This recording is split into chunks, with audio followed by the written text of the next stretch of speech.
My name is João Pacheco. I'm a senior fellow at Farm Europe. And Farm Europe is a think tank on agricultural policies in Brussels. Now, this is a joint Farm Europe and USDA initiative. USDA doesn't need any presentations. It's the US Department of Agriculture. And we have a clear purpose today. It's to start a dialogue on the sustainability of agriculture on both sides of the Atlantic. There are certainly different practices, traditions, ways of doing farming between the United States and the European Union, but there is agreement on the need for sustainability on three dimensions: environmental, social, and economic. So that will be the theme of this webinar.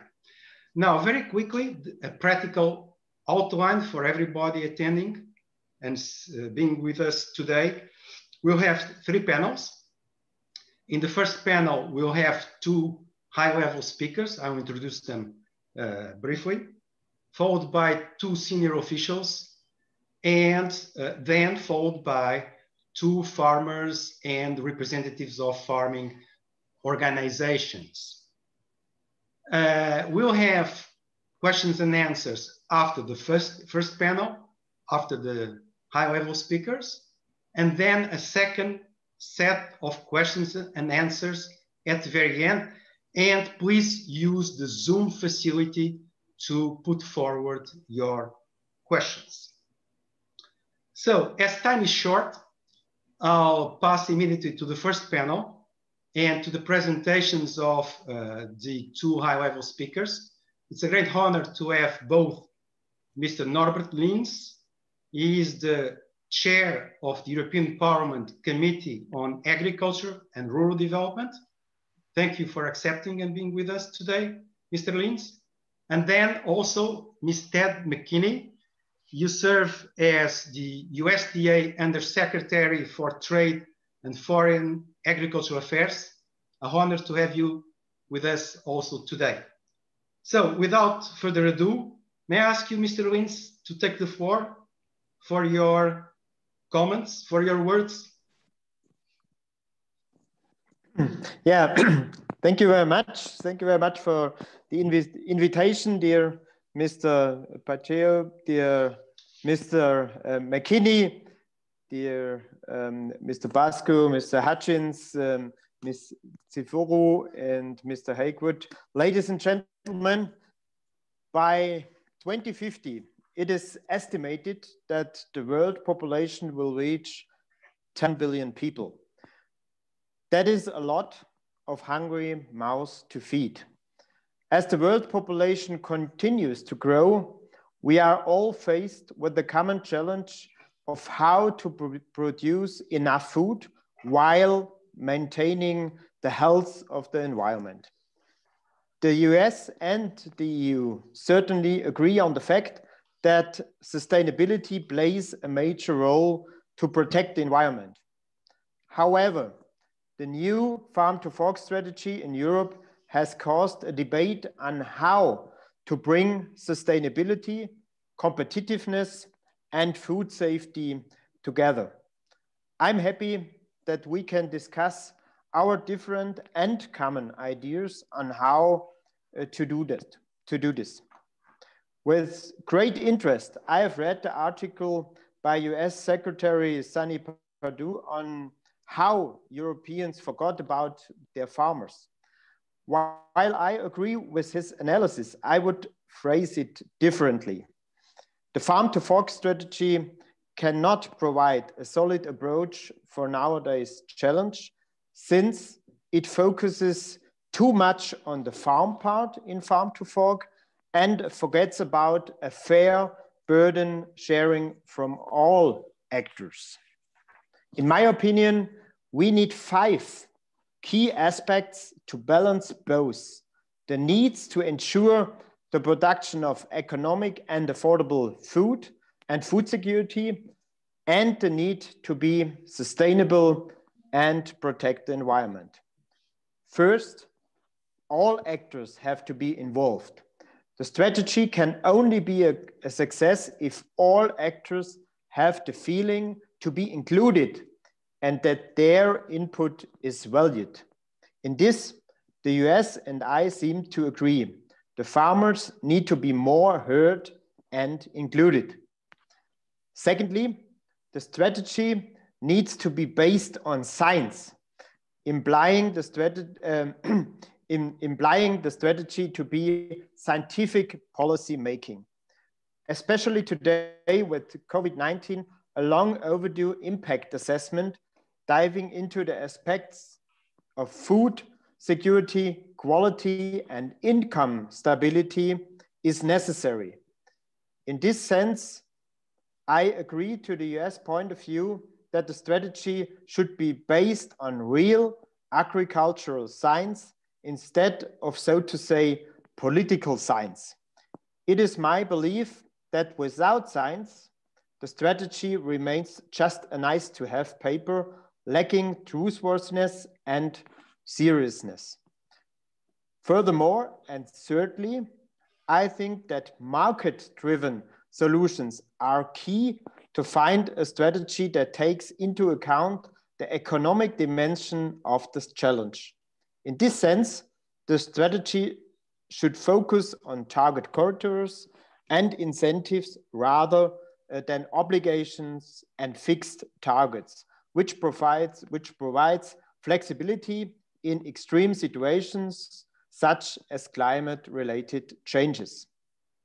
Another very important aspect refers to technology, my fourth point. Farmers need the right tools to shift towards more sustainability while keeping their economic stability. This can be done by promoting investment, innovation, and digitization. I thereby agree with the US that innovation and technology play an important part since they allow for an increase in production with fewer resources and less negative environmental consequences. Lastly, we need to make consumers aware about the quality and price of their food. With their purchasing behavior, consumers decide which agricultural model they want to promote. Labeling products with their origin is one example of helping consumers to buy more local food. However, such labels must not restrict the possibilities of manufacturers and processors in terms of their entrepreneurial freedom and the internal market in the European Union, and should not interfere with global trade. All EU rules must be conform with WTO rules, an issue where the US often has troubles with the EU, rightfully so in some cases. In the end, our aim should not be an environment versus economy, but to combine the two. So I thank you very much, and I am looking forward to the discussions and the view from European and American farmers as well. Thank you very much. Well, thank you, Mr. Wins, for your presentation. And if I may now pass the floor to you, Mr. McKinney.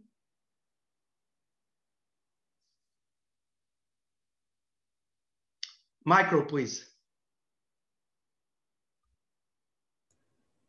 Gosh, yes. And it was such sage advice I was saying too. Farm Europe, thank you so much for organizing this. I believe, as I look back at what brought us to these differences, that we have not sustained the dialogue across the Atlantic Ocean with our good friends in Europe. I'm often told, and I believe this, I'm quite a World War II history buff, that we do have so much more that binds us than separates us. And yet I no longer let people give me that lecture, because there is so much difference in food and ag. And I think it's largely criticism one way, Europe criticizing the US, that we've taken a stand. But I'm thrilled to see where this dialogue is going. And that's what I want to speak about. There are some mega trends in here. Many of you might remember in the 1970s and 80s, a book came out called megatrends. And so I have been enamored with megatrends. And here's a couple. One was stated very well by Norbert. We're between 7 and 10 billion now. I think the planet has about 7.5 billion now, and we're moving toward 9 or 10 by 2050. We have to double the amount of food to be able to feed that population by that time. We are falling behind.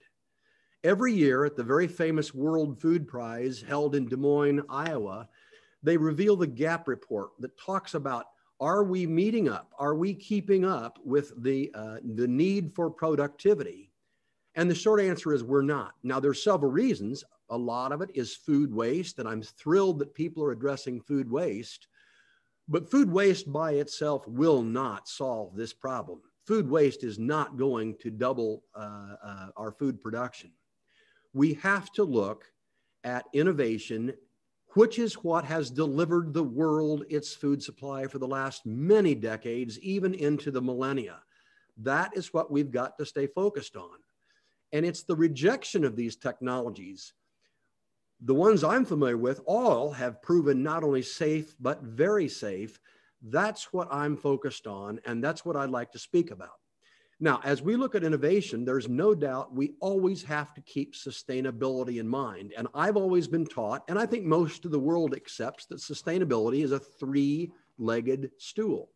There's the environmental sustainability, clearly coming into greater focus now with all the things going on in our world with weather and climate and the like. There's the social responsibility. Are we doing what consumers need and want? Are we meeting the societal needs? And third is the economic, which we believe very firmly Europe forgot in Farm to Fork. There is no doubt about it, and there'll be a study coming out that shows that very easily. It is that intersect, that balance of the three that brings us the goods that we need in a manner that is truly sustainable.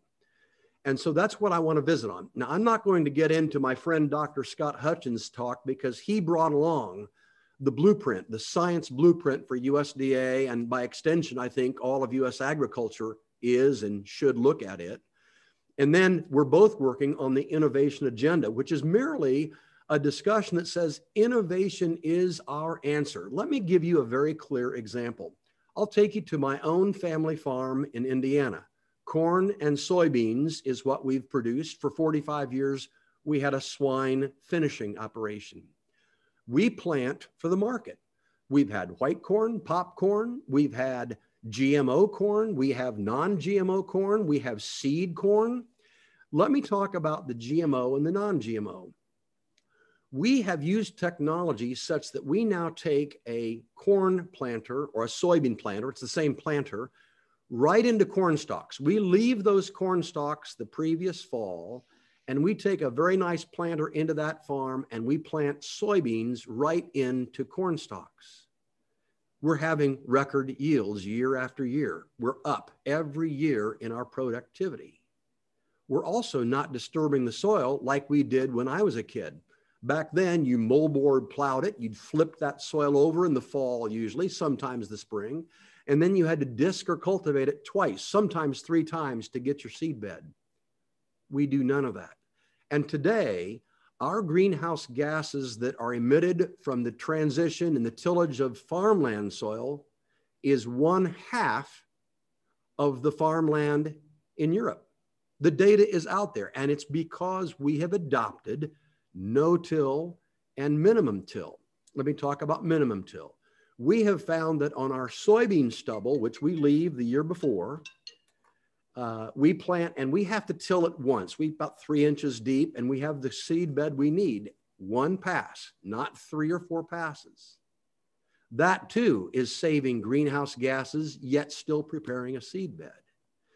So we're finding that we're doing the right thing environmentally by adopting technologies. And the only thing that has allowed us to use no-till or minimum till is modern chemistries. Glyphosate and many other products like that have allowed us to do that. We believe we are very sustainable, and we've got the proof of that. Let me talk about the inputs that go into that. It's quite ironic that it's the I'm going to talk about GMO and non-GMO. The GMO corn or soybeans that we plant requires no insecticides, none. In short, we have met one of the goals of Farm to Fork in the reduction of pesticides, no insecticides, even when we went through 2 difficult years fighting fall armyworm, 0 insecticides. But it's the non-GMO corn, some which may find its way to Europe, that we have to use insecticides on. Tell me how to juxtapose that. How does that fit with Europe's goals? I'd like to go back 25, 30 years and say GMOs were a good thing and that you might want to consider those. Certainly the world wants to. So that's our own experience, and farmers across the USA, Canada, Brazil, Argentina, the Ukraine have found similar experiences. Don't ban pesticides that are going to deny me the chance to use no-till or minimum till. That'd be disastrous for the environment. So pick whichever you want, but that's the truth for a lot of farms here in the US of A. It's a food systems approach. I also want to talk about the approach. It's unfortunate that the European Union chooses to diss us on our food, denigrate us, criticize us.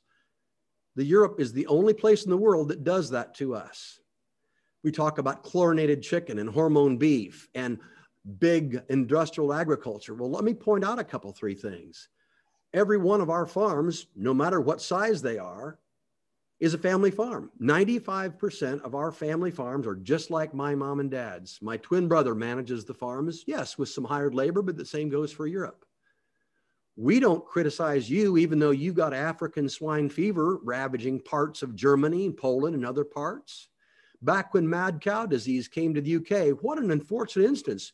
We did not criticize Europe. So why is the criticism coming our way? I think we should stop that. If you want partnerships, and if we want to keep this great alliance, this cross-Atlantic alliance, let's put that aside. We have tried to behave properly. It might be good for our friends in Europe to do the same. We learned some hard lessons. It was the 1930s. My grandfather was just coming out of college at the time, and the Dust Bowl hit much of the western and southwestern part of the US. It was horrific. Because we didn't have conservation practices, dust enveloped cars, houses, buildings, livestock. Many lost their livelihood, and that's what brought along our Natural Resources Conservation Service. If you go through any part of the USA today, you'd love what you see. Grassy swales where you have erosion opportunity, a lot of grassy pathways alongside creeks, rivers, and streams to make sure that soil and nutrients don't find their way in. We're much, much cleaner than we ever have been. We're on a 1 trillion tree program now. Any trees that we harvest are replaced by 2. I have to tell you, I was in the UK at the big Drax energy facility.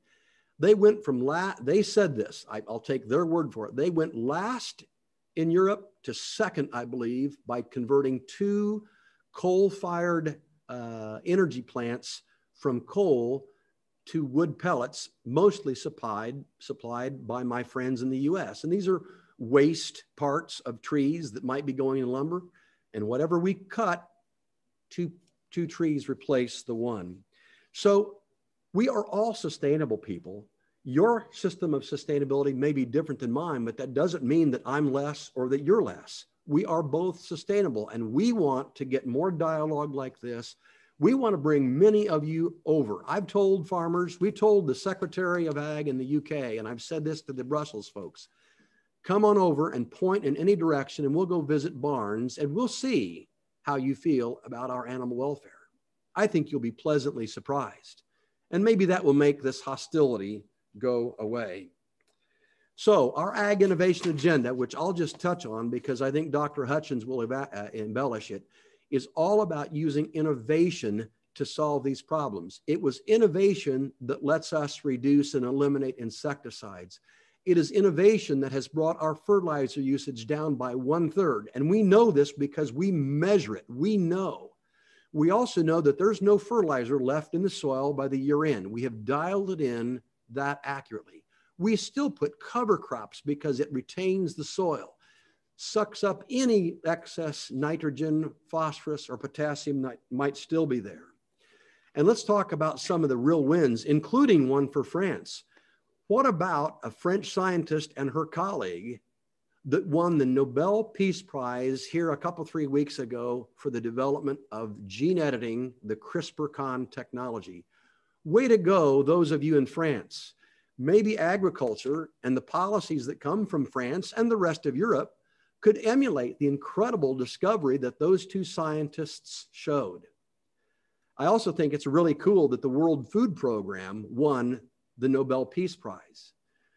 Folks, they've done that because they have been eliminating and reducing hunger in the world. And I think that's going to come to an end if we are not allowed to use technologies like we in the US and so many other countries are going. So there's many laudable things about farm to fork. Your soil health, your desire for a set aside perhaps. We've done that very successfully. It's expensive, open your wallet book, but it's very appropriate in many cases. There are things about farm to fork I can embrace. There are other things that just make me wince. And I think we should rethink that. And my sense is that these dialogue is going to help inform and educate. And for anybody that wants to come to the US, once you're allowed to, we'll set you up on farms. You pick the place, we'll find the farms together. And I think you're going to see that we're a lot more alike than we are different. And you might even learn a thing or two. So thank you for this dialogue. I'll stand by now for Q&A. Thank you, Mr. McKinney. Now for Q&A, we have been assessing what we get in the chat part and the Q&A part. There is one common thread that I might put to you both, which is, where do you see common ground on both sides? For instance, on feeding the world, because you both mentioned that, Mr. Lins and Mr. McKinney, that we'll have many more people to feed. How can we work together to do that? That is a question. And in that respect, also, I would ask you, Mr. McKinney, if you would like to elaborate on the study that you mentioned that would indicate or lead to conclusions in that respect. But perhaps first, you, Mr. Lins, if you would like to answer to this question. Thank you very much for this question. I think that one of the opportunities is this discussion today, and I see a lot of need that we have to work together between the European Union and the United States. But on the other hand, I have to tell you, I cannot ignore discussions in our society in the European Union. I know there are differences between the north, the south, and the eastern part of the European Union. And I can tell you that last week we had the positioning of the European Parliament on the common agriculture policy for the next years in the European Union. And I, myself, and my more or less agricultural related colleagues were very much attacked by non-governmental organizations for the compromise we made between environmental, economic, and social aspects of this common agriculture policy. And there was a lot of criticism within the European media on this compromise on the common agriculture policy. But I agree that we as Europeans, we cannot ignore what is happening around us. And that's often the case in the European discussion. For example, you mentioned that, Mr. McKinney, you mentioned that with the new breeding techniques, I'm one of the supporters in the European Parliament that we have to bring forward a scientific discussion on the new breeding techniques. And you are right. Yeah? We as Europeans, we are the founders of these techniques, and we got the Nobel Prize on that. Yeah? And sometimes I have the feeling that we are ignoring innovations and new techniques as part of the solutions. And there I fully agree with this part of your speech. Thank you. Thank you, Mr. Wins. If I may turn to you now, Mr. McKinney, your take on this question. Yes, well, I think there are still many areas of agreement. Let me take farm to fork specifically. I think the objectives we're going to find a lot of agreement on. The tactics is where some we agree with, but 2 or 3 others we categorically disagree with. So it's the tactics where there is the disagreement. The objectives we find to be appropriate and lofty and are things we've been pursuing for many, many years. So that's an area of commonality, is the objectives. I think there's another objective, is that we all love farmers. And I think we hold farmers in very high regard. I still go back, it's a very simple theme, but think about what Dr. Norman Borlaug said. Take it to the farmer. Take it to the farmer. I do not understand why repeatedly policy in Europe denies the farmer from trying things out. Goodness me, Europe is well known for incredible scientific discovery. I've been a fan historically of Madame Curie. When I was in Paris, I went and visited the tomb. I think she's probably rolling over in her grave at the rejection of technologies that can benefit. It's I think the difference here is the desire for absolutely, unequivocally no risk. Well, society is going to fail if there's no risk taken. I mean, there's a risk when you go out in your automobile or on your bicycle or you take a walk. And I think we cannot deny the opportunities for innovation. So I think farmers and the love and the respect for farmers, let's let Europe, let farmers try it. They are the consummate environmentalists. At least that's what I've found. I grew up, as did many of my colleagues, growing up with mom and dad, grandparents saying, leave the farm better than you found it. We heard that repeatedly.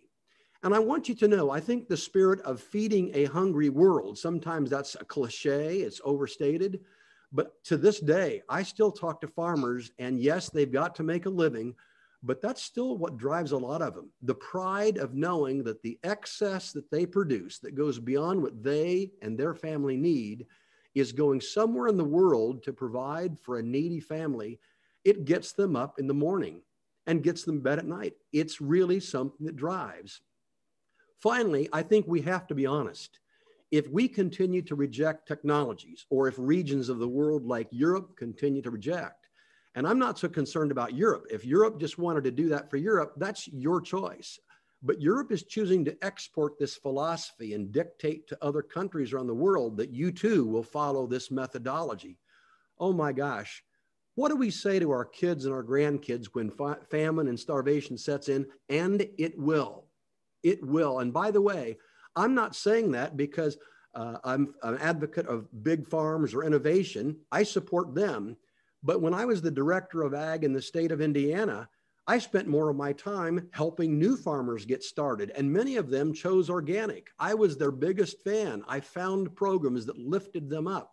I'm indifferent on the type of productivity, but let me be clear. We cannot just produce food for the elites who can afford the finer foods, the finer ways. We have got to continue to produce food that is not cheap, that's the wrong word, but it's inexpensive and allows for even the most needy of us to be able to afford food. I think there's a lot more in common, but for sure, and I'm telling you just like it is, there's a lot of differences, and we're going to be addressing those. Thank you for the question. Well, thank you both for your presentations and for answering the questions. I can say that we have a lot to discuss, a lot to do to better our understanding, but this is a good start in my view. And we were very honored to have you both, Mr. Wins and Mr. McKinney. And thank you very much for your participation. Thank you. Thank you very, very much. Hi, thank you. Thank you. Goodbye. Nice day. If I may move now to the second panel, we have here with us Mr. Pierre Bascou. Pierre Bascou, for those who don't know him, which is not my case because I've worked with him for many years, is the Director of Sustainability and Income Support Department in the Director General for Agriculture of the European Commission. And then we'll have Dr. Scott Hutchins, is the Deputy Undersecretary for the US Department of Agriculture's Research, Education, and Economics. So, as agreed, you have the floor first, Pierre, please, to explain farm to fork and biodiversity. Thank you very much, Joao. Can you hear me? Yes. Perfect. So I will start. Well, first of all, I would like to thank Farm Europe and the USDA for inviting me and for giving me the opportunity to talk and discuss about sustainability in agriculture. And now to say the first panel, was quite stimulating and brought a lot of issues that I think that we need to, in my view, further deepen and clarify in order to continue, I think, our debate, I think, in particular on the commonalities. I have to say, I think the timing is, in my view, perfect since, and it has been already alluded by Mr. Linz, we are entering into the last stages of discussion between European institutions about, I think, the European agricultural policy for the next decade. Agricultural policy was, at its core, I think, the need to ensure full sustainability of the primary sector. I will not spend too much time on the underlying reasons for this strong focus on sustainability. I think you know basically most of them, and some of them have already been mentioned. The impact of climate change, the loss of biodiversity, the degradation of natural resources in the EU, but not only the EU, at a global level, the difficult socio-economic conditions faced by primary producers, but also, and this is something which is particularly important in Europe, also the new societal and consumer demand. So all these factors have triggered an urgent need to rethink our production model. And this rethink is also essential in order to meet the international commitments of the EU. Among them, of course, I think the Paris Agreement on climate, but also the UN Agreement on the Sustainable Development Goals. So rather than to talk about the why, I would like to focus my intervention on the how the Commission is intending to achieve sustainability for its farm sector. And there I would like to highlight 5 key elements in order to structure my intervention. So the first element to underline is that this drive towards sustainability at EU level is fully embedded within an overall strategy that concerns the whole EU economy. This strategy, for those who live in Europe, which is called, I think, the European Green Deal, and which has been announced at the end of last year, aims at promoting a new green growth that will ensure that the EU economy becomes climate neutral by 2050, become fully sustainable, competitive, and resource efficient. This Green Deal covers many strategies, many initiatives, many action plans, from environment to climate to circular economy, and it covers also all the sectors of the economy, from energy, from transport, from industry, and of course to the food system. And the sustainability objective for agriculture is foreseen within this overall food system. So not only looking at the primary sector, but also looking at all stages at the food production system. And this is, in my view, the first time that the EU is proposing a comprehensive agenda looking at all these different stages. And this agenda, you mentioned it, is called the Farm to Fork Strategy, aims at the end, if you want to simplify it, aims at transforming the way we produce, which is one thing which is very important, but also the way we consume. And this part also will help addressing some of the criticism that we have heard, I think, over the last few weeks, and in particular in the first panel. The second element I would like to make relates to the farm to fork strategy. And there I think it is important to be clear, the farm to fork strategy is not a legal proposal. It is a long-term vision. A long-term vision that sets in motion a gradual process, leaving a lot of room for discussion, for consultation with stakeholders, and a gradual process in order to produce more with less and to produce better.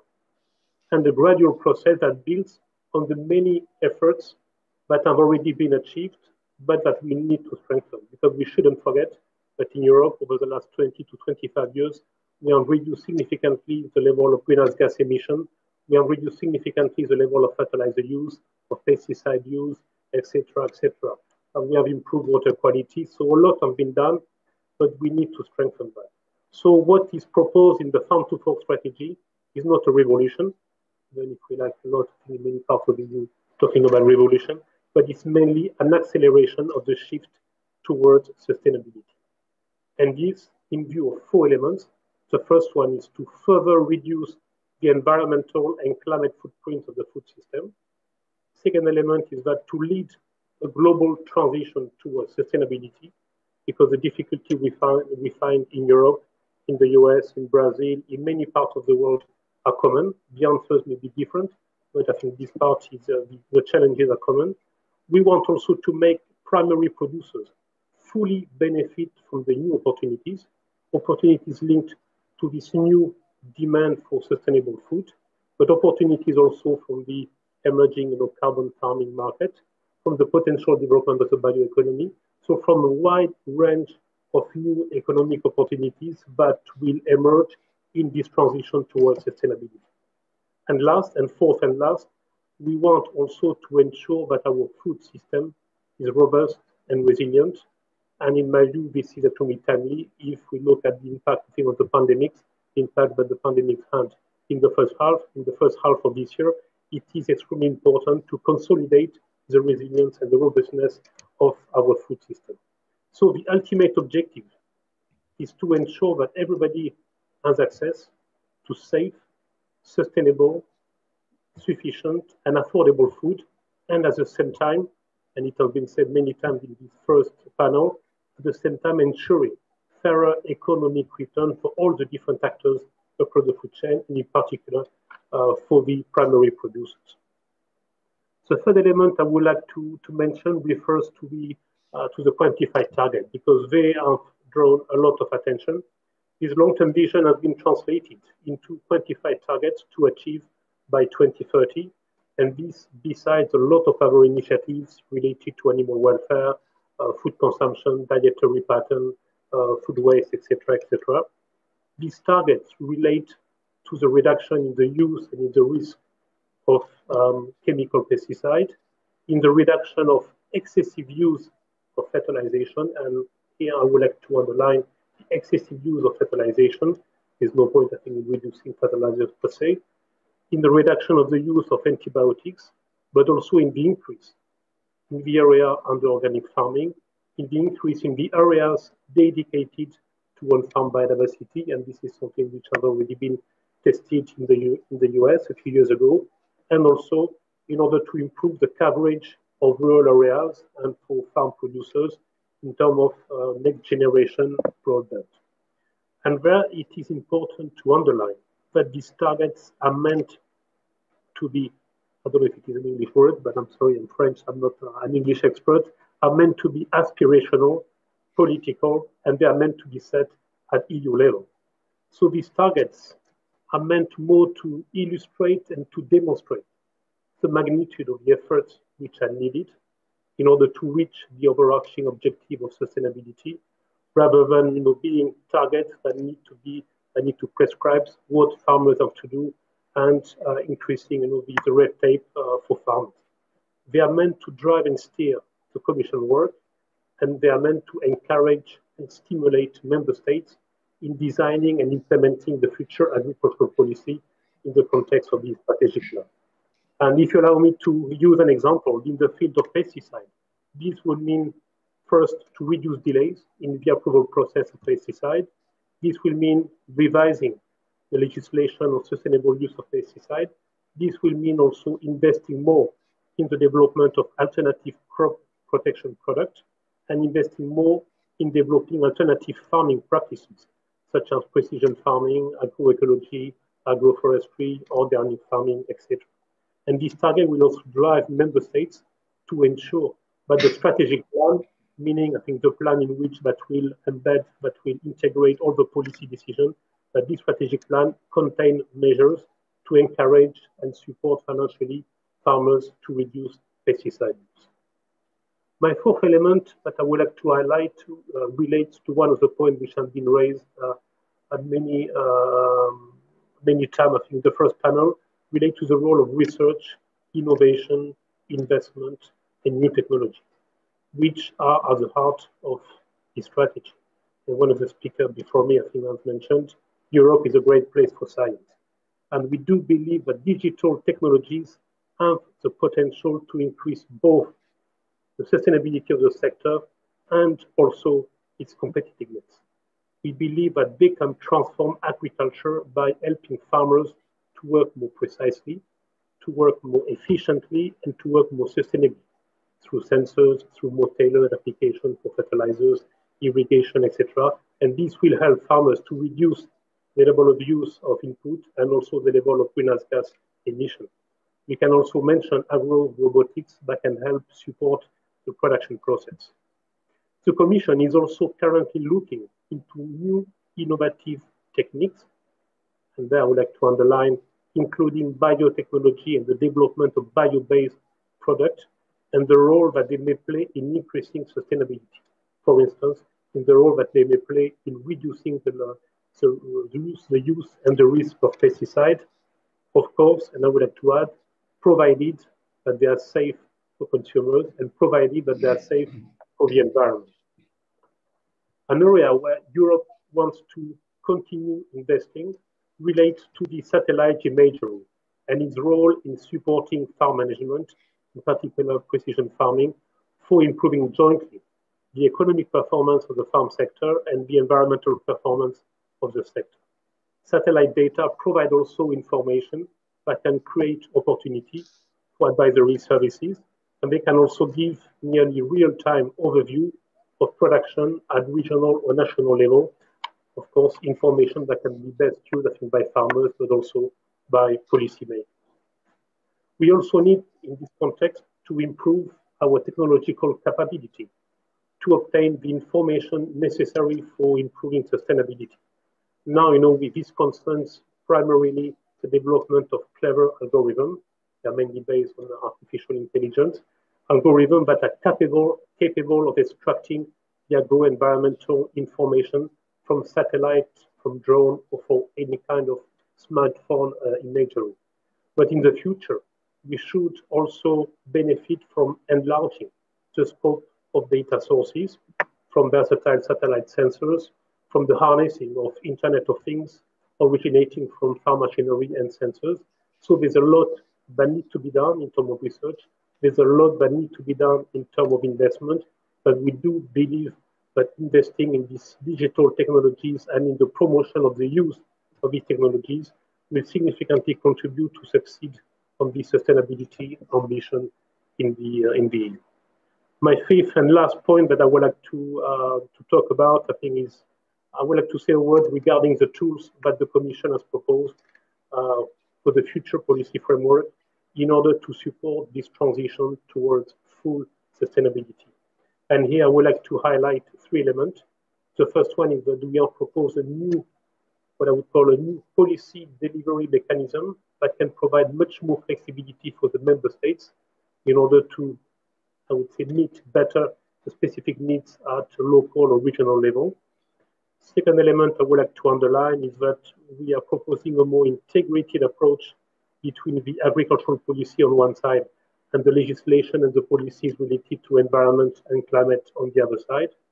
And the third and last element I would like to refer to is the reinforced policy toolbox with a mix. We are proposing a mix of mandatory elements which are related to the need for farmers to receive the full payment, to respect some specific legislation related to environment, related to climate, but also some specific production standards related to soil, biodiversity, and water, and also a mix of mandatory elements and voluntary financial incentives. We could talk about the eco scheme, which is the novelty in our policy toolbox, but also the more traditional and very effective measures in the second pillar: agri-environmental support, investment support, support for knowledge transfer, etc. So a reinforced toolbox in the future to help farmers into this transition towards greater sustainability. So these are the main points I wanted to mention in this in this journey towards this transition towards full sustainability in Europe. It's an ambitious process. It's an ambitious long-term process, if I may say so, which is important for the EU, but which is important also at global level, because the challenges we face are very common to all the member states. But I'm convinced that in this debate today, but also in the future debate we will have with our American friends, we will realize that the EU and the US share many challenges and many objectives in this endeavor. Thank you. Thank you very much, Pierre. And now, if I may ask Dr. Hutchins, so we can have the outline of the US policy developments in this area. Please, Dr. Hutchins. Well, thank you very much. And thank you for that introduction and also the opportunity to participate in this important forum. You know, in my various professional roles, I've spent a great deal of time the last 30 years visiting the EU and learning about the agricultural systems and visiting with the farmers and supply chain partners supporting them. You know, we all know the reality we face, and it's been stated here many times in terms of population growth. But we believe that in order to feed this growing population, we must sustainably intensify agricultural production with the technological advances of modern agriculture and environmental stewardship. In other words, sustainable agriculture of the future will be a high-tech agriculture. Dr. Bosco mentioned a few of these types of technologies, but there are many other, and it should not be an exclusive set, it should be an inclusive set. Undersecretary McKinney referenced the Global Agricultural Productivity Report, and what we know from that report is that we're not keeping pace. And even the developed organizations in countries like the US and the EU are not keeping pace. So you can imagine that the food insecure nations are not able to keep pace. We need to accelerate. And really the only path to this, close this gap, is with innovation, science-based transformative innovation. The good news is that the United States does have a track record of significantly growing agricultural output over the past 90 years. And we've increased food and fiber production by over 400%. But here's the important part of that: by using 10% less land over that same period. And we're not anywhere near the crest. The opportunity for continued growth and productivity is ahead of us. With safe, abundant, and affordable food, the lifespan of Americans has gone from age 49 to almost 80 in that very same 90-year period. We're achieving this success with fewer resources by harnessing innovation and technology. We're choosing to improve versus remove the critical tools that farmers have, which is a theme. We commend the EU's strong commitment to sustainability. We really do. And we don't differ greatly in the overarching desired outcomes, as Undersecretary McKinney has said and others have said here already today. But we do differ widely on how to achieve those outcomes. Secretary Perdue stated many times, and he's sincere about it, that we really want to work with the EU towards sustainably feeding the world while allowing EU farmers to compete equitably with those in the US and around the world. But let's first discuss sustainable agriculture, because it's a word that's used often. There are three required elements, as noted previously, to sustainable agriculture. The economic, the social, and the environmental pillars are all critical. First and foremost is the economic viability. Farmers and ranchers must have the opportunity to develop an economically viable enterprise to support their family and to support their business. Social responsibility works towards sustainably producing abundant and affordable food supply. If people can't afford the food or have access to it, it's not sustainable and it's not socially responsible. And finally, environmental, which tends to be the keystone in the center of most often with discussions on sustainable agriculture, but we do need to recognize we must conserve and protect our natural resources. All three of these components are critical, or it's not truly sustainable. And this is really the lens we need to look at when we review all ag policy, whether it's the EU, the US, or other parts of the world. Stated succinctly, farmland exists to produce farm products, but the land must produce more each successive year. There must be a balance between production and production capability, and this is what I refer to as the PPC balance, or the production and production capability balance. In agriculture, increased production improves our ability to reduce food insecurity and for farmers to be profitable, whether that's through increased yields, improved quality, or reduced food loss and food waste. Production capability includes our approaches to ensure the land encompassed as the soil, the air, and the water will continue to expand agricultural productivity over perpetuity using technology, tools, improved farming practices, and other items and approaches that the farmers truly need. Our experience is that farmers strive to be the very best stewards of their land, and they need the tools to do that responsibly. Sustained intensification is the way forward, not only for the PPC balance I referenced for farmland, but it offers us the opportunity to conserve and enhance all other types of land through the intensification of farmland sustainably. The U.S. has a long track record of science-based innovation, which gives farmers and ranchers access to a range of tools to support the next era of sustainable modern farming. And thanks to the U.S. public and private sector investment in agricultural research and their commitment to forge innovative tools from their discoveries, U.S. farmers and ranchers are leading the way in reducing environmental impact while growing more food with less land and less water. These are the facts. These aren't hopes or dreams or aspirations. These are the facts. So we have confidence and evidence that we can continue to make progress in this direction. Moreover, our farmers and ranchers have a proven track record of embracing change. And in many ways, our farmers themselves are citizen scientists that are constantly innovating on their own farms. Remember that no 2 acres are the same, and the only individual who knows that difference and that specificity is the farmer who farms those acres or hectares. But we can't rest on our track record. So seeing emerging challenges and opportunities, the USDA launched the Agriculture Innovation Agenda for the United States, which aims to build on our past record, but to increase production by 40% while cutting the environmental footprint in the US agriculture by half by 2050. Now, these are big, bold goals, but we believe they're achievable if they're formulated responsibly, and we bring the entire focus of the public and private sector to this challenge.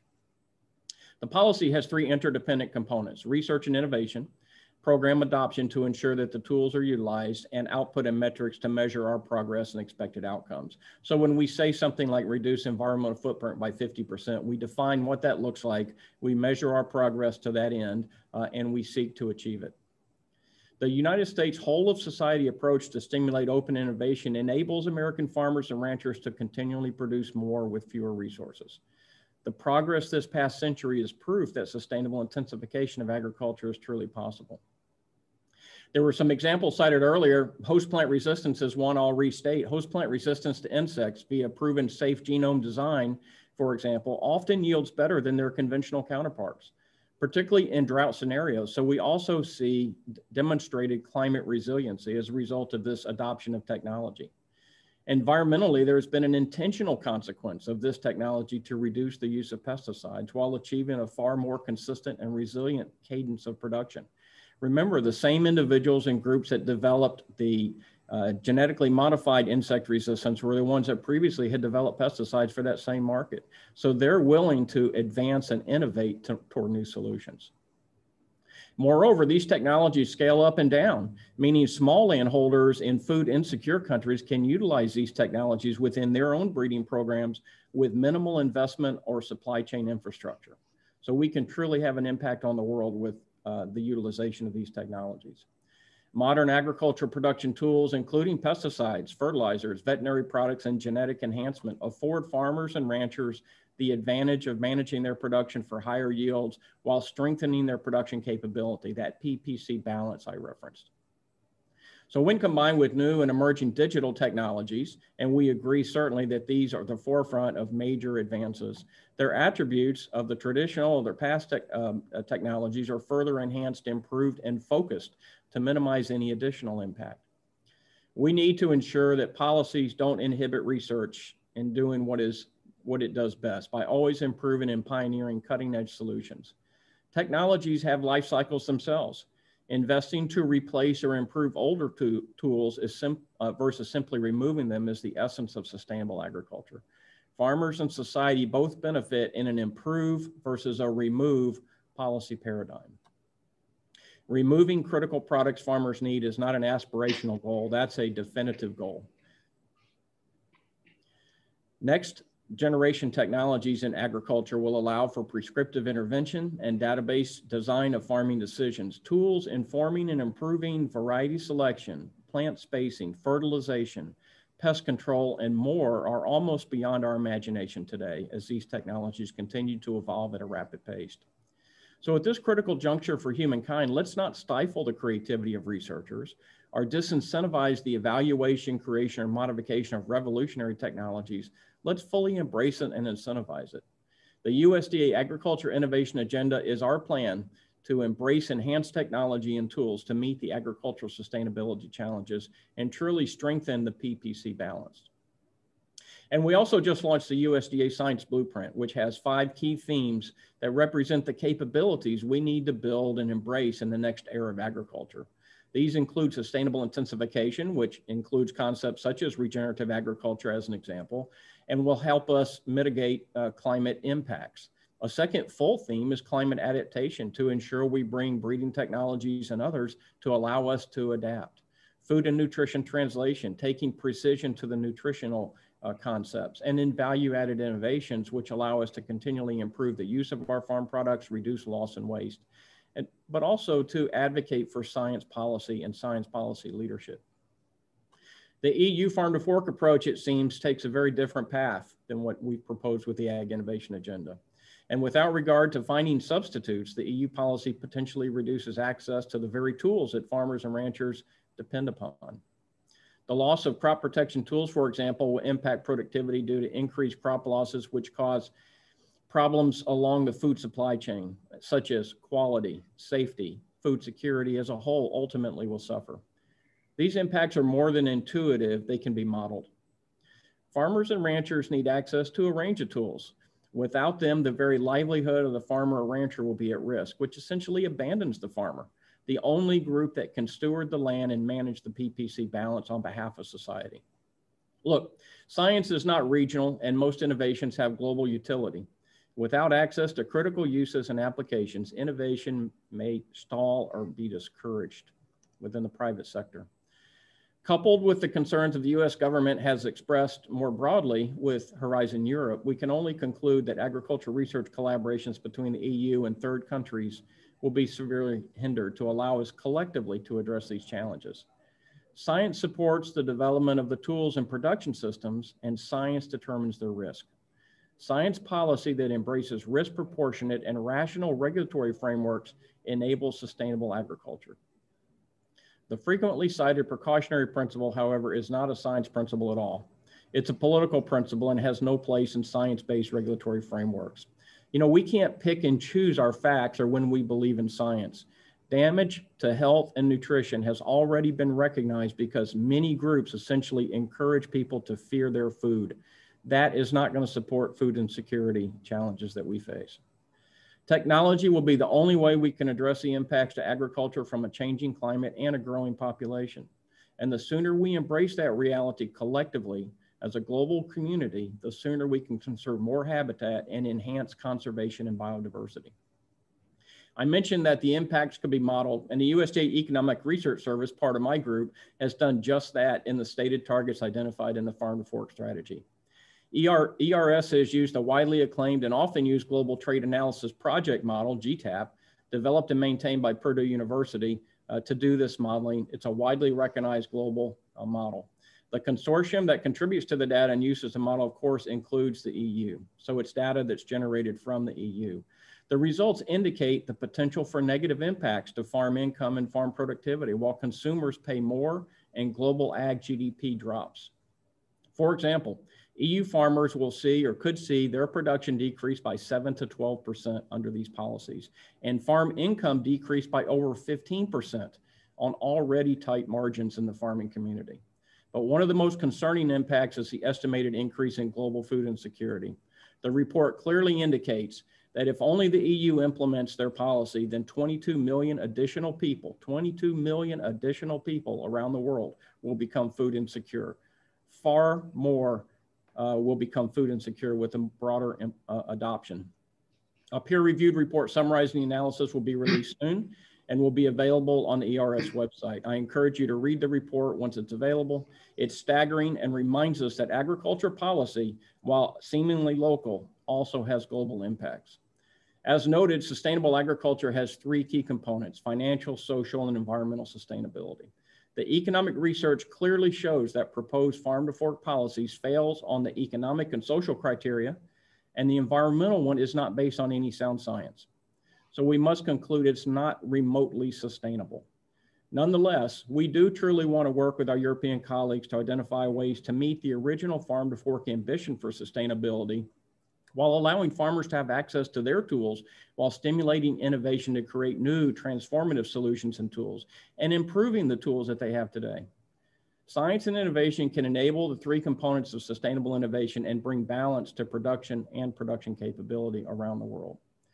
We truly believe all countries should choose the route of science and embrace true sustainable agriculture, where farmers are treated respectfully and responsibly for being the stewards of the land and have the right to build productive and profitable businesses. These are important topics. We appreciate the opportunity to have a dialogue on them, and we thank you again for the opportunity to participate. Thank you very much. Thank you very much, Dr. Hutchins.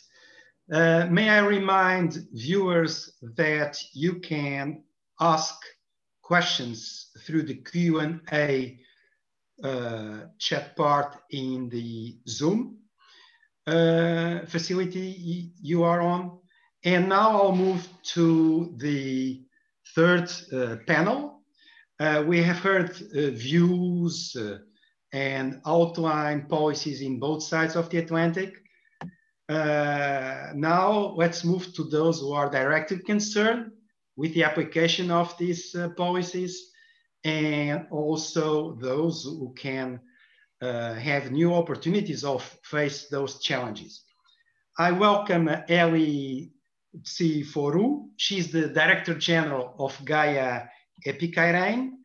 GAIA Επιχειρείν is a Greek entity with a double mission to promote the interest of 150,000 farmers, 71 ag cooperatives, and offer them a high-end sustainability service by investing in knowledge and innovation. And after also Mr. Derek Haigwood, you are a farmer, sir, who grows soybeans, rice, corn, cotton, grain sorghum, and wheat. I hope I haven't forgotten any speculation from your side. Very impressive. In Arkansas, and you are also a board director of the US Soybean Export Council. But first, Éli, you have the floor, please. Thank you, João. Good afternoon to the colleagues from Brussels, and good morning to the colleagues from the other side of the Atlantic. I'm very happy and honored to participate in such an interesting event, and I would like to warmly thank and congratulate Farm Europe and the USDA for taking the initiative to organize it.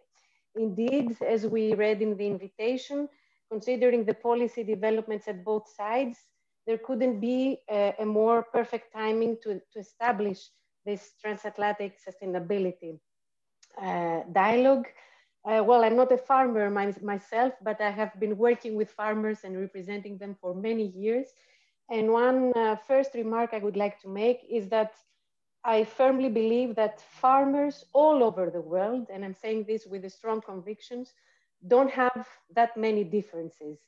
And without wanting to sound naive, and of course taking into consideration all of our differences, I would like to underline that especially from the farmer's perspective, we need this dialogue, we need a common ground of understanding with our colleagues from the US, not only because the challenges and the broad policy objectives are common, but also because in the path towards sustainability, the entire farming profession, whichever part of the world it is practiced, needs to be defended and somehow reintroduced to society.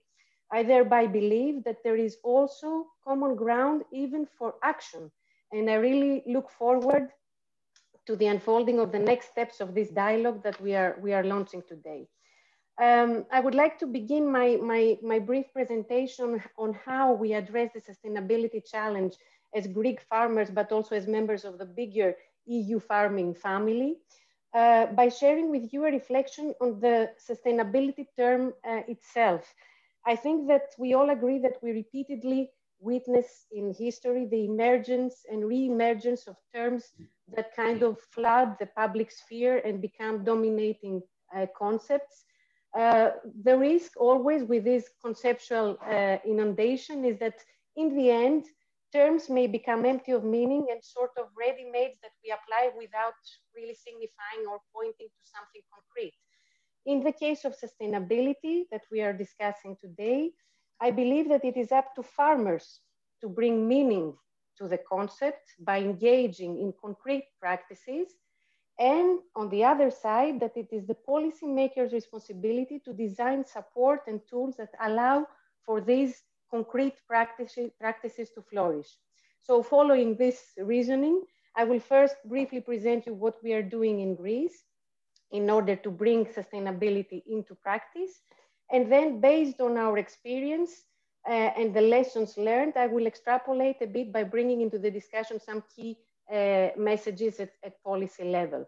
So our core mission as GAIA is to assist Greek farmers and agri-cooperatives in making a quality leap towards a more sustainable and competitive agriculture. And to achieve this, we have heavily invested in knowledge and innovation, and namely on a smart farming system called GAIA Sense, supporting the decision-making process for thousands of Greek farmers and agri-cooperatives, based, of course, on the know-how brought in the coalition by our IT strategic partner. GAIA Sense is currently one of the most ambitious smart farming projects currently applied in the EU when it comes to both its targeting and implementation. And present, because it is a work in progress, it keeps evolving.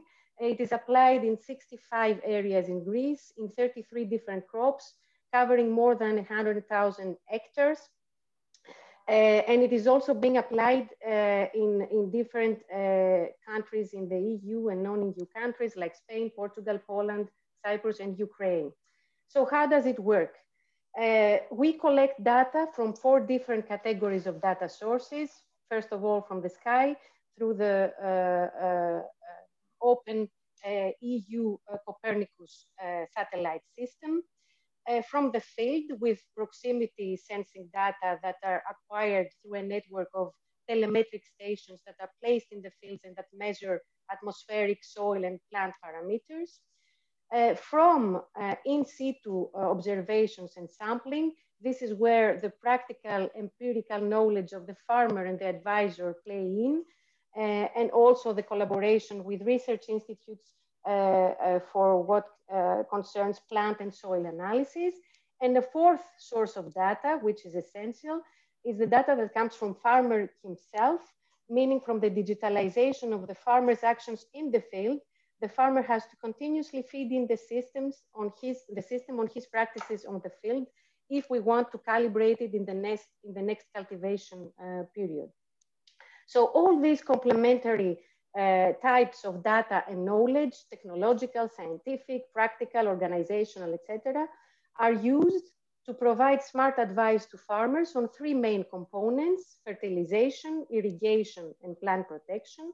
And of course, advisors hold a key role as innovation facilitators in this process, not only because they provide the smart advice, but because they also bridge the gaps and guarantee continuity and trust between the different actors involved. The business model that we have adopted is smart farming as a service, which means that it is investment free for the farmer. It is us, the coalition, GAIA, that is in charge of the investment cost, and the farmers have only to pay for the advice provided, which is approximately estimated between 1.5 and 3% of the annual output value of the undertaking. In practice, it works like in the telecom sector, where operators put in place and maintain the infrastructure, and the end user pays only for the service. We have achieved significant results up so far. I will drop some numbers. In crop protection, we arrived to 63% reduction in olive growing, in fertilization to 65% in the case of table pitches, in irrigation in 45% in cotton. The yield increase varies between 8 to 18%, and the overall economic benefit coming from the input reduction and the yield increase varies from 25 to 36%, the higher percentage we achieved in olive growing. This means, I believe that these figures showcase that sustainable intensification is possible thanks to digital technologies, and of course that economic and environmental objectives can be combined. A few key messages in terms of policy level out of our experience. First of all, economic and environmental objectives go hand in hand. And through our best practice, I think that this is evidence, and the CAP rightly encourages this kind of approaches. Then, in order to democratize the large-scale diffusion of digital technologies among all EU farmers, we need investment support, and we need to build trust through effective communication and education among farmers and advisors.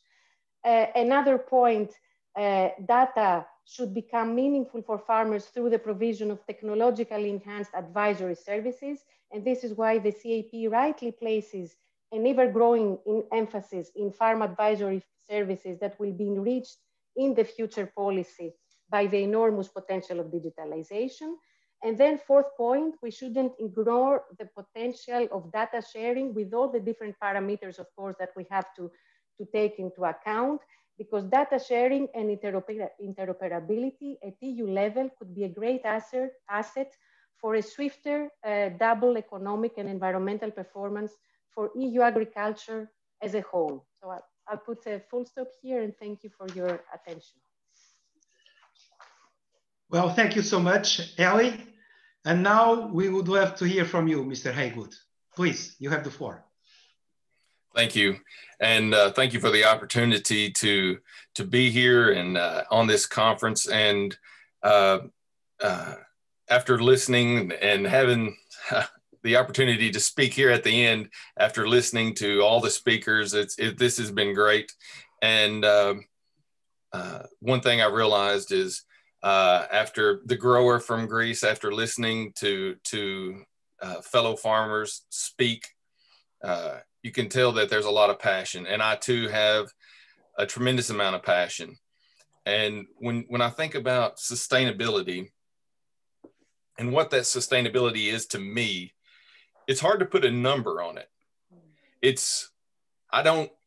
We've talked about the three stools, and we've talked about social, environmental, and economics. I, as a farmer, have a goal, and that's to grow the best crop that I possibly can. In the meanwhile, I need to turn a profit. And ultimately, doing those two things, I want to pass this ground to my two sons. The ground that I'm farming now, I'm reaping benefits that took place in the 80s when I was just a child. My grandfather, before that, we are reaping benefits that have continued to turn economic profit and environmental profits because of the innovation that the American farmer has had and the investment that the USDA and the Natural Resource Conservation Service has put into the US farmer. And so I'm reaping the rewards of that right now.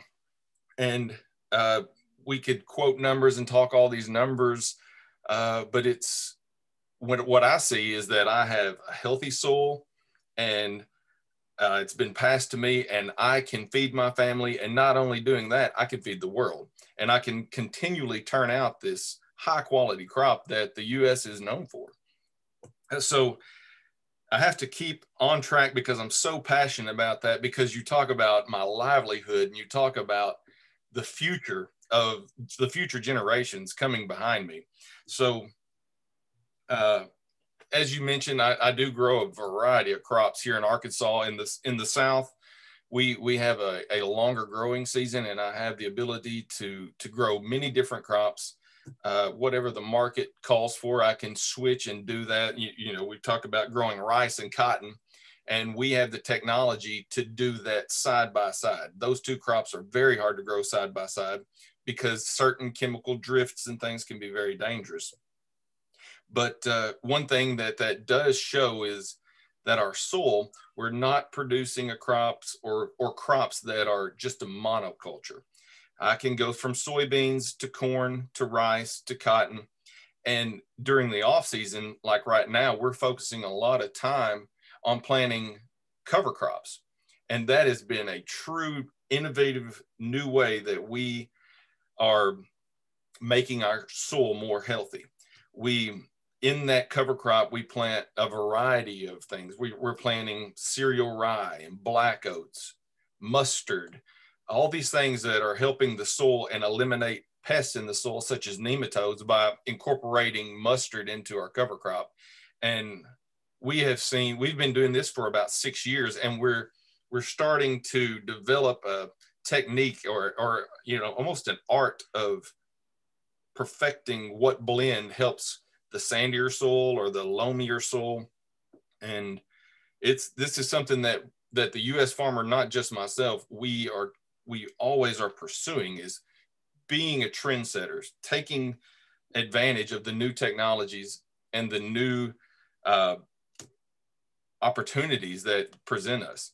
When we talk about technologies, the first thing I think of is biotechnology. And without that, I wouldn't have the opportunity to use no-till on 100% of my acres. We farm about 15,000 acres.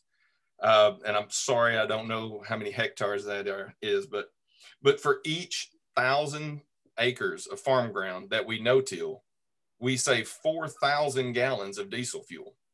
So that's quick and easy math on how much fuel we're saving. And that's not any depreciation on my tractor or hiring someone to go across the field again. That's just in basic fuel costs, which, using technology, the fuel that we are burning is soy diesel. We have it brought to our farm, and we practice what we preach. We're using this renewable resource, and we are using things that I wish my grandfather could see right now. I remember working with him growing up when we started talking about GPS and started talking about these new technologies. And to him, it was just a great idea. And now we see it. Now we see that the size of this piece of paper, I can go in and put a micronutrient or a macronutrient down to the size of this paper across my field. Imagine the data that it takes and the technology it takes to farm 15,000 acres, and I can pinpoint what I'm doing.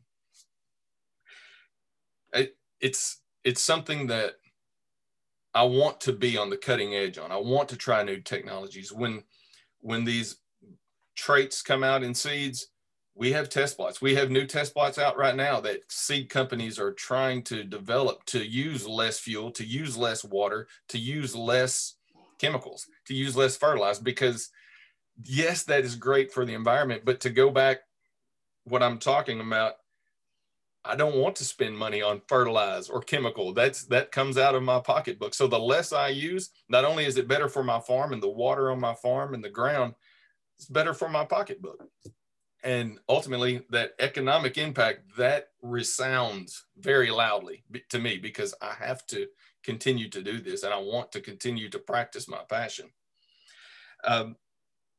There's so many things we could talk about. I've traveled all over the world. I've traveled with Secretary McKinney all over the world, talking about the passion that I have for sustainability, the passion that my family had in the past when we were doing this before it was cool, before it had this great new ring that we're all talking about. My family has trees on the river, riparian buffers set up that are 25 years old.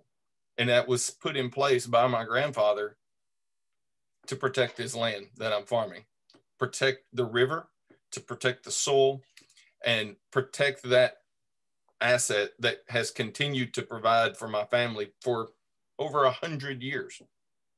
So listening to all the speakers today, and I know that we all want to come to an agreement, and it sounds like we have a lot in common that we can work with and continue to be sustainable.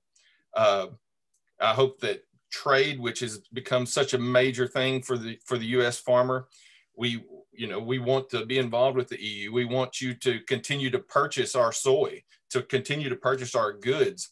And while we have this opportunity to work on sustainability, work with trade, we see that if sustainability is important to buyers in the EU, then there's only one choice. We all know that. We see the numbers coming in, 53% of the soy brought into the EU in whole beans is grown unsustainably. 20% of the 1920 crop has been grown by the US that you're bringing in. And we have the metrics and the history to show that we are sustainable. And we hope that that can continue to be, because I need that ground and I need that trade to be a good and sustaining farmer. Thank you for your time. I could talk about this all day, and I'm anxious to hear questions and things that come. And again, thank you so much for this opportunity to talk about something that means so much to me. Thank you. Well, thank you. Thank you for your intervention.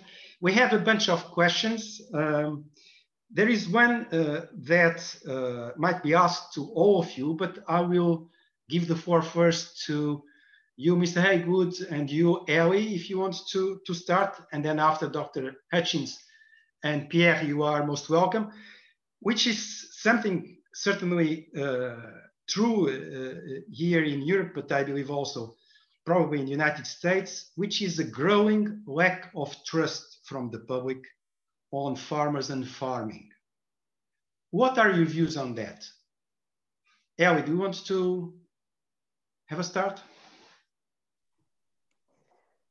Yes, this is a very interesting and timely question. I think Mr. Lins mentioned it at the beginning. We experienced a very difficult vote on the Common Agricultural Policy regulations in the Parliament. I think that in the last years, decades maybe, there have been so many things that changed in the farming profession and in the environment around the farming profession. I mean, the markets function in a very different way than some decades ago. The challenges are bigger and they are much more complex. And in the meantime, the farmers somehow lost the connection with society. In terms of communicating what the farming profession is all about and how it keeps evolving in this ever-changing and more complicated context. This is not an easy task, but I believe, and this is something that my organization at national level at least, we try to do, is that we focus a lot of our energy and our forces in trying to open up to society, not only to the consumer as the final buyer of our products, to the broader society in order to bridge the gaps and make them understand what it means to be a farmer today. I think that this should also be an objective, a policy objective. I've studied communication. I believe that investing in communication can have a very positive long-term impact, not only to the farmer himself, but also to the policy that we also need to defend. So effectively communicating in order to bridge the gap with society, not only with the consumer. And the last remark, let's not forget that in the agri-food chain, and this is one of the key messages that we address to the Greek audience in all our communication efforts, the farmer and the consumer are the weakest parts of the agri-food chain, and that linking them and trying to bridge the gaps between these weakest parts of the food chain can only be to the advantage of both. And I think that digital technologies give us an enormous potential to bridge this gap. Thank you. Thank you. Mr. Haywood, your take on this. Ellie, I agree with you, and I think you have some really good points. Another thing that the mistrust comes from lack of information. And in the US, less than 2% of the population are actual farmers. So the supply chain and this huge agricultural chain that we speak of, it's massive, and it's a huge percentage of the population. But when it boils down to it, 2% of the US population are farmers. And of this is still a large number of farmers, and 98% of the farms farmed in the US are family owned and operated just like mine. So as the population has moved away from agriculture and had the opportunity to spend time, instead of spending time constantly worrying about their meals, we have taken care of that. They can focus on other things in the medical field and anything that they choose to do, because they know that they have food at any time at a very cheap, affordable rate. The food is always available to everyone in the US, and that's because this massive supply chains that farmers have developed is available. And so as information, as the gap has widened, as Ellie talked about, mistrust has filled that. And it's simply, I don't have the perfect solution on how do we link those two together. Today's infrastructure, technology, data, or the social media things that we have available, what better time to focus on that?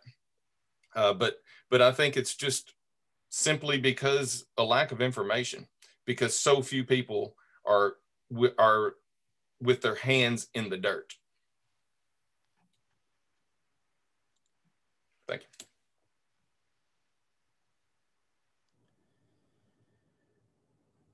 Yeah, I would just, if I could just add a couple words, that I think there's also an element here of science literacy and respect for the scientific organizations and what they're trying to accomplish. I think, we've seen lots of instances where individual groups, special interest groups have tried to intimidate scientists and science organizations.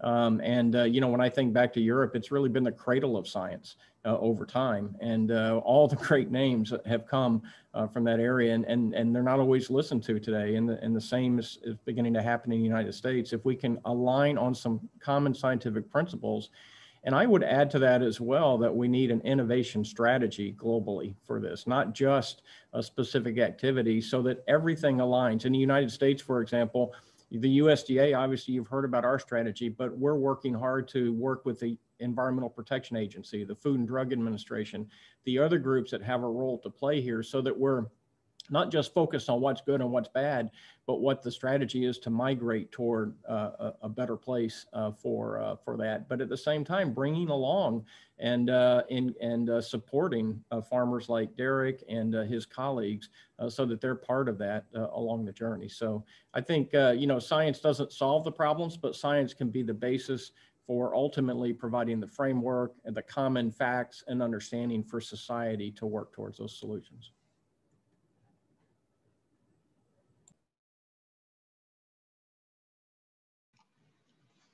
Hello, everyone. This is Anthony Gilbert here. I'm with USDA. We've apparently lost our moderators, such as the perils of webinars these days. I'm sure Zhao will be back with us shortly. But Anyway, this is an excellent discussion, and I just have one question, and I'm just sort of repeating what's in the Q&A box here. But there was a really good question, more for Pierre and Dr. Hutchins, about how will you as policymakers or as policy implementers be measuring the progress of sustainability and environmental measures that in the initiatives, Farm to Fork, Science Blueprint? Thanks, Anthony. If I may start, I think, addressing this question. Maybe if I may, I would like also to say a word regarding, I think, the previous questions that Joao raised. And well, in France or in Belgium, we call, I think, this phenomenon, I think, the agri-bashing, which is very regrettable. And I have to say, it's, in my view, I think this is linked to maybe a lack of communication, but also this is linked also to a society development. Is that now people, at least in Europe, live, but I guess all over the world, live increasingly in cities, with the increasing development towards urbanization, and there's a lack of understanding, a lack of knowledge about agriculture, living in rural areas, and basically how food is produced. But I would not be too worried, because we 3 weeks ago, in the European Commission, we run what we call the Eurobarometer. So an opinion poll, asking a representative sample from European citizens about their views about agriculture, the role of farmers in society, the role of the CAP, the Common Agricultural Policy, and the public policy to support them. The result was extremely positive in almost all countries. So it's I wouldn't say that this is a marginal phenomenon, by far not, but I would not generalize too much. I think this I would say negative tone and what we can read or hear here and there. But in my view, it is clear that better communication, I think, will be absolutely fundamental. Better communication about, I think, the role of farmers and all the solutions that they can provide to all the key challenges which are making, I think, the political front page, I think, right now, about climate, about environment, etc., and about food availability. Regarding your question about measuring the impact of efforts towards sustainability on the environmental side, this is one of the weaknesses that we face in Europe. I don't know about the situation in the US, but it is clear that this is one area where we have started to invest quite massively, either under the research program, but also under the Common Agricultural Policy, since we want to collect an increasing level of information on the economic situation, but also on the environmental impact of the farming activity, so information about the soil, about the water quality, about biodiversity, and we want to do that at macro level using satellite imagery, and we want also to do that at farm level, because what is critical is to be able to link basically farming practice and changes in farming practice to what we see, on the ground in terms of natural resources. And this is something that we are going to develop under our network of 100,000 farms, network which is representative at EU level, in order to be much more precise in what we measure, what we want to achieve, and in order to better evaluate the policy changes that we are going to, that we are proposing. But it is clear that this is one of the, I would say, area where we need to further invest quite massively, at least in Europe. Thank you. Yeah, Anthony, if I could just add on, I think that makes total sense. The only thing I would add to that is it's important that we measure outcomes and not just activities, right? So if we're measuring in the ag innovation, we're going to stay focused on the 40 and the 50, but we have intentional consequences that are all going to be positive in terms of greenhouse gas emission, in terms of water quality, in terms of all these aspects that of course we'll be measuring, but we'll look at those as intentional consequences along those goals. And so, for example, banning anything is not an outcome.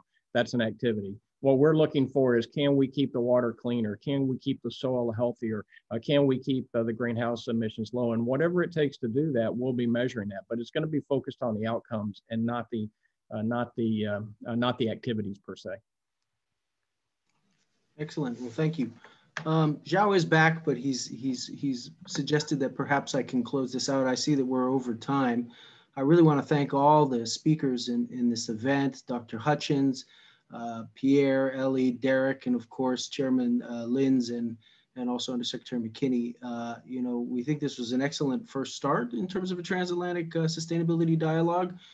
We plan to have more, and we really appreciate from USDA, our partnership with Farm Europe, and we appreciate all the participants today, and stay tuned for more events forthcoming. So thank you, everybody, and have a good afternoon or morning or wherever you may be. So thank you. Thank you. Thank you very much. Have a nice day in the US. Bye.